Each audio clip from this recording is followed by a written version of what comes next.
Hey guys, Sfrums here playing some 10 minute on chess.com. I'm playing Joseph T. And I think I'll just be playing some sort of perk modern opening this game. If he plays knight f3, I'll play c5 before I castle. That's the main line here, and it's the Austrian attack in the perk. If he takes, my queen comes to a5, keeping this knight in a pin with the king, threatening to take e4. He didn't do anything too crazy though, like a bishop b5 check, so I can just develop normally now, trying to keep some tension and holding his pieces down for an extra move or two as I finish development. That's what bishop g4 did, it pinned the knight to the queen. I expect him to castle here, that way he doesn't have to double his pawns. I think I'll just take my knight to c6, and then when he plays h3, I will just take his knight, because I almost have to. I guess I could probably move my bishop back, actually, because it's his queen on e2, not his bishop. So that means when I move my bishop, he doesn't have any crazy discoveries. So that's an option. Bishop d7.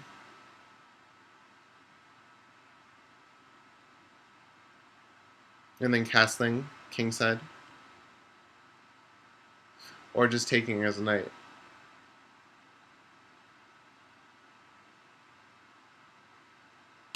You know, I think that is more annoying than just castling, than taking his knight is bishop d7.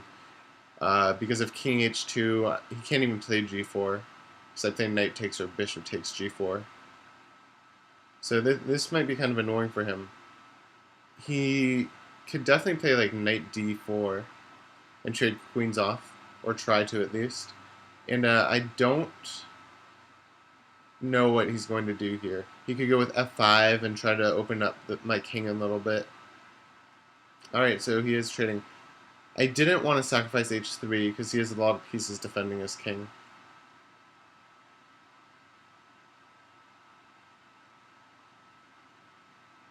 I could just leave it, or I could trade my queen off. Actually, leaving it's a little scary to g4. I think I'll just trade the queens off. Get my king to safety.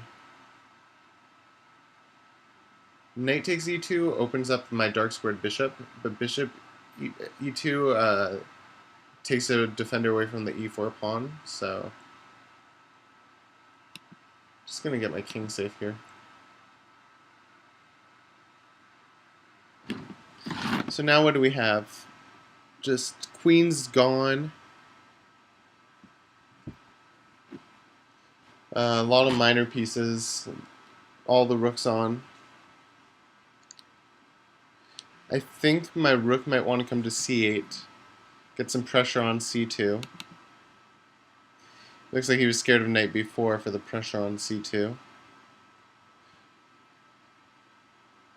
What about h6 and knight h5, threatening to hop into g3, forking his bishop and rook, and also maybe capturing c3, which messes up his pawn structure a little bit.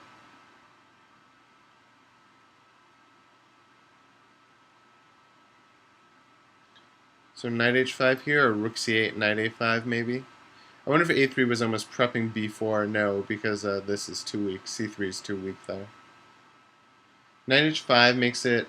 He can't... Well, he could play g4, but then I'd just come into g3.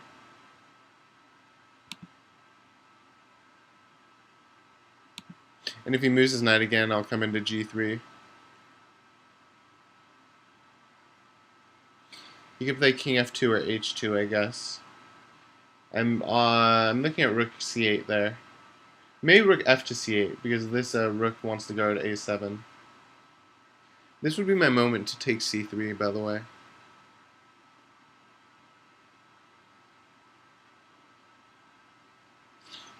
e5 would give me a really bad d6 pawn. g3 is coming in. I think I kind of committed to doing this.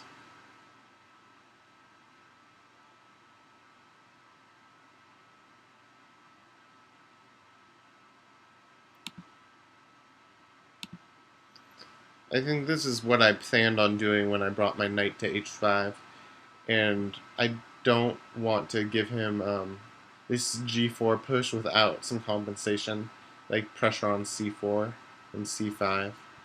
I mean, sorry, c4 and c3. I'm going to double up on c7 and c8 with my rooks. And not only am I trying to win c3, I'm also going to try to win a3. So now he's threatening pawn to e5, where my light squared bishop would be a little exposed. I would love to get my light squared bishop to b7, putting pressure on his center, but I'm not sure that's going to happen. Bring my knight back to f6, he just plays e5. Oh, yikes, I gotta plug in really quick. 1 sec.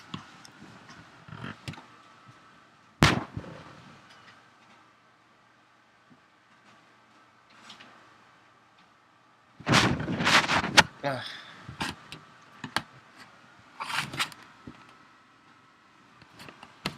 Okay, I would like to get my knight on h5 back into the game with something like knight f6. But to e5, then I'd have to like do knight e8 or something along those lines.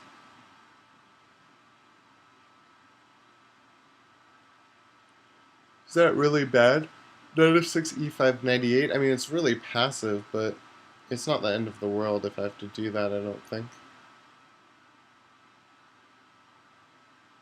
I'm looking at like knight f6, e5, knight e8, takes d6, knight takes d6, knight e5, bishop e6.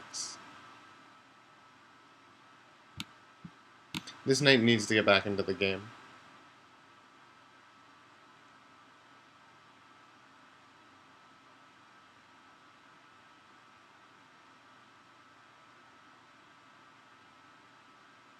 On something like bishop e6, f5 might be kind of good, attacking the bishop and h6.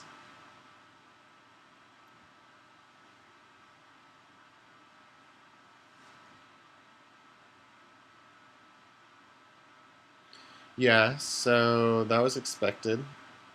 That's fine.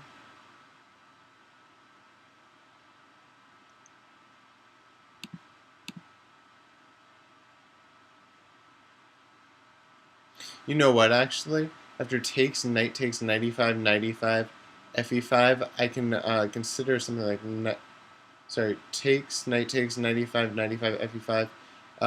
I can consider knight f5. And then if rook d7, knight e3. His rook is on my 7th rank, which is a little scary, I guess, for me, but I have compensation with my knight attacking his rook and c2. King f8 is also an idea there, after all of that gets traded off.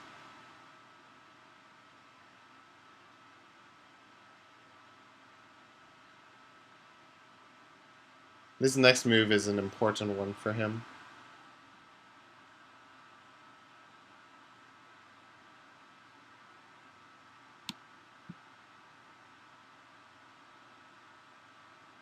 So we're actually going to the line I looked at initially, so that's kind of interesting.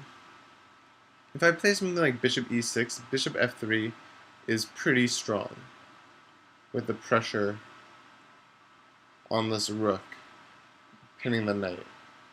But if I take the knight and his pawn takes, I'm playing knight f5.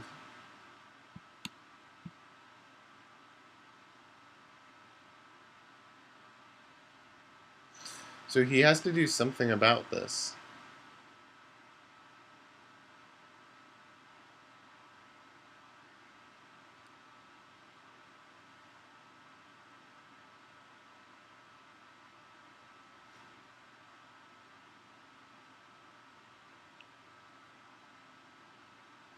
In hindsight, it would have been better probably to keep a rook on f8 and then bring this rook over, because b6 guarded a7 by blocking off this bishop.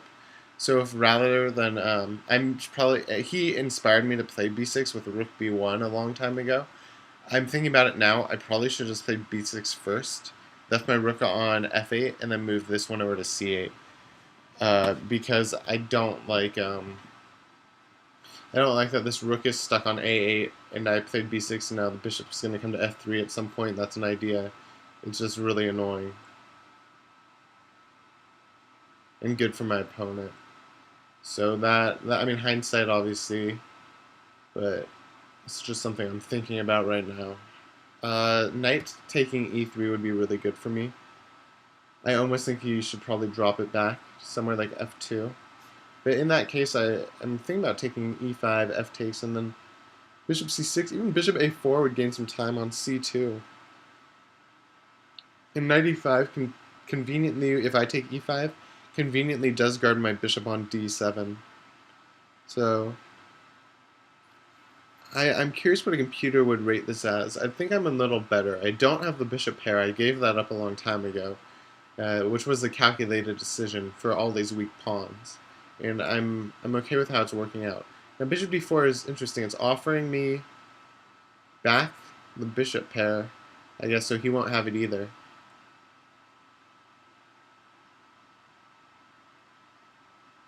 So what about like knight d4, c d4, bishop a4?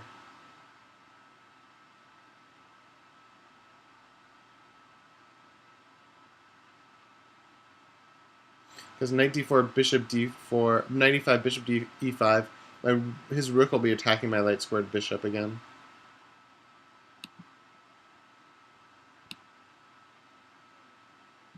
Also, knight takes, knight e3. He takes me, I take him with check, he takes me back. I think I lose a point in that line. But something like this, and he has to do something because his bishop's getting hit here. I'm definitely looking at bishop a4 in this next move, threatening knight e3 or taking c2.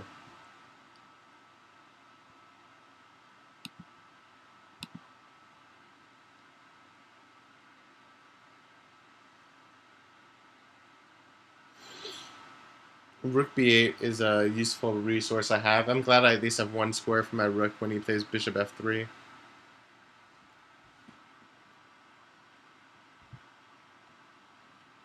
I think this will be my last game for the morning. So I'm thinking about getting a chess.com, or sorry, an ICC account. I used to have one, which is the Internet Chess Club, and it costs money, but I feel like the competition's a little stronger. So I've been thinking about doing that. It's just annoying every time I bring my mouse up here that gets dropped down. So rook c3 or rook c2 or knight e3.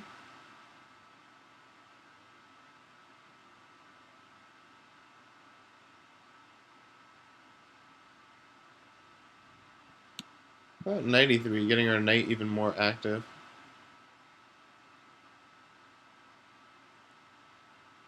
Maybe not though. Maybe I should play rook c2, and then if the rooks get traded, I'm putting pressure on d4 still.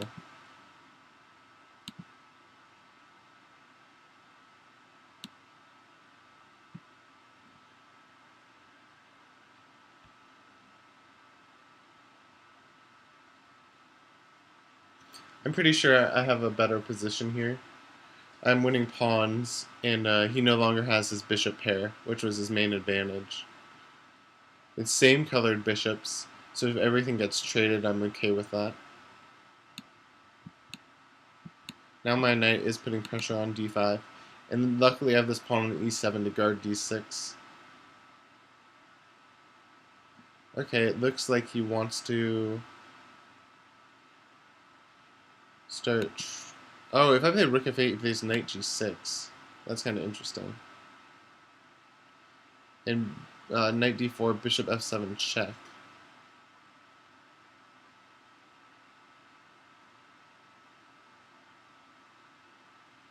Rook f8, knight g6. I don't like that for me.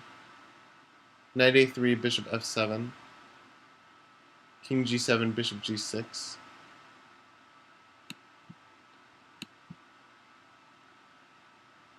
It looks like this is looks like he's getting some pawns back, actually.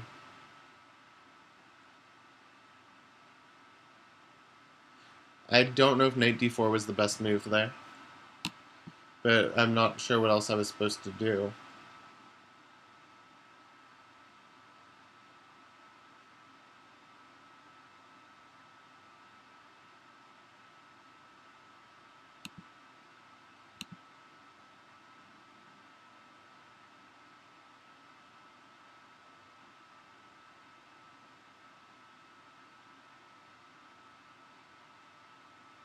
Thinking about playing knight c6, but then takes, king g6.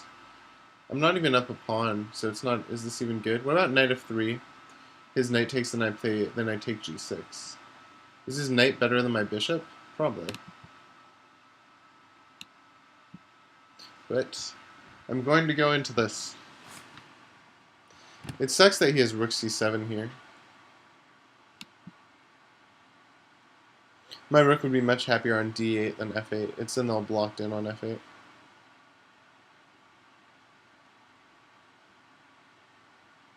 Yikes. I'm trying to get my rook to like d2.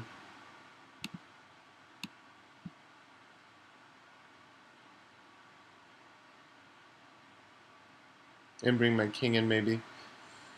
Maybe we'll just try to be kind of annoying. Check him a bit.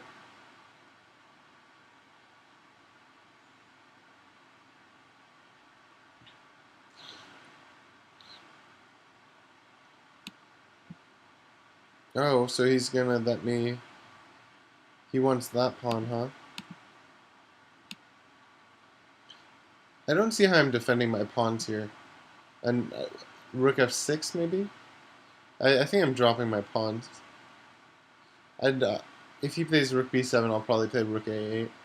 Try to get his pawns.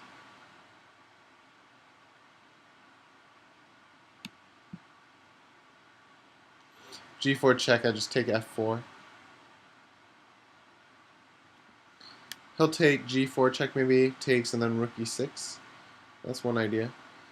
But if my rook, when my rook comes to a3 on this next move, unless he plays knight c4, I guess he's attacking my bishop.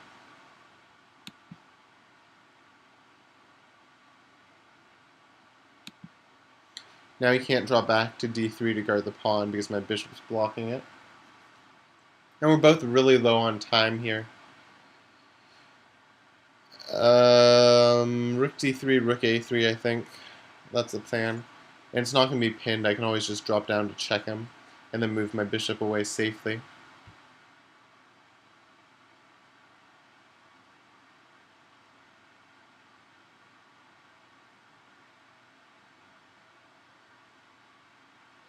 Yeah, so he's somewhat giving up on that other plan and just going for this.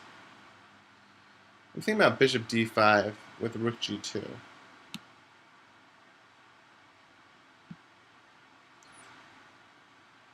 How does he stop that? g4, king f4. And my bishop's guarding e6 now, which is nice.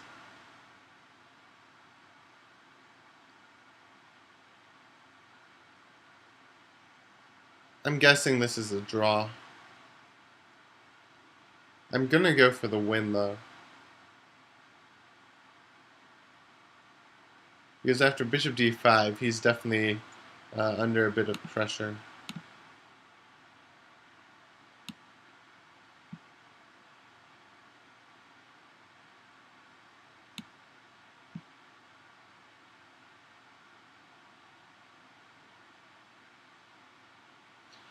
His knight move is something like rook f3, or just taking the free knight.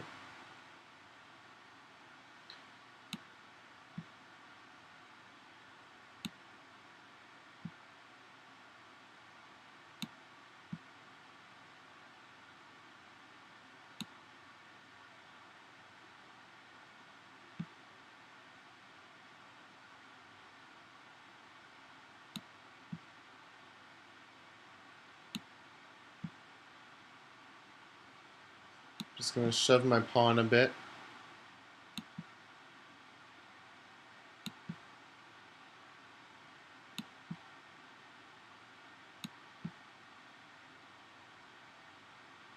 I probably, yeah, probably should just shove that guy. Focus on this pawn.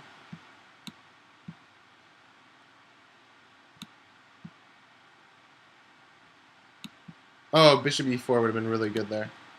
I messed that up.